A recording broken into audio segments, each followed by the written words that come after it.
So with this recipe, I am doing a rigatoni with pasta. Meat sauce, sorry. I got 3 tablespoons of olive oil, which I need to get me some really good olive oil.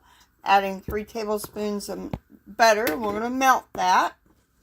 So now we are going to add 2 stalks of celery, 2 carrots, which is basically 3 carrots, some garlic, a small onion, all chopped up. So we're going to cook this.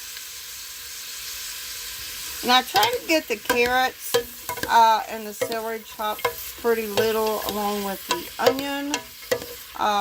So we're going to saute this a little bit before we add our meat.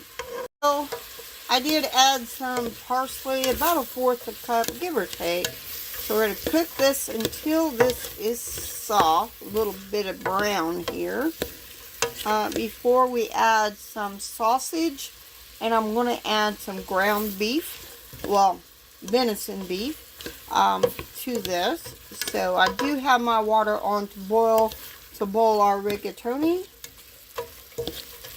So I have added my hamburger meat, which should have been thawed, but it was somewhat thawed when I put it back in the fridge. And of course the fridge probably froze it back.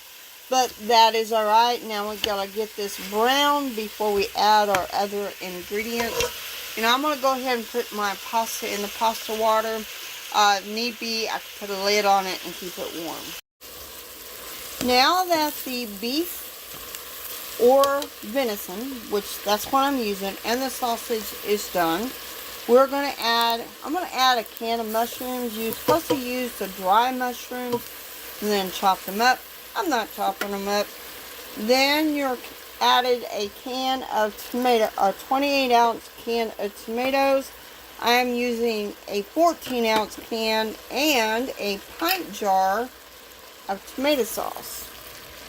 And then we are going to mix this together. And I got one more ingredient I need to add. And then we just need to simmer this until some of that liquid has gone.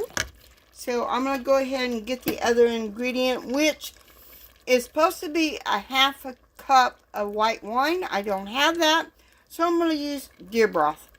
So I got a 1/2 cup of deer broth, and I'm going to swish it around in the jar, and then we're going to put that in there. And now we've got to simmer this and let all those juices mix up with that meat and the carrots and everything. So yeah, I'm going to turn the heat down low and let it simmer until some of those juices kind of go away. And then we will have rigatoni with meat sauce.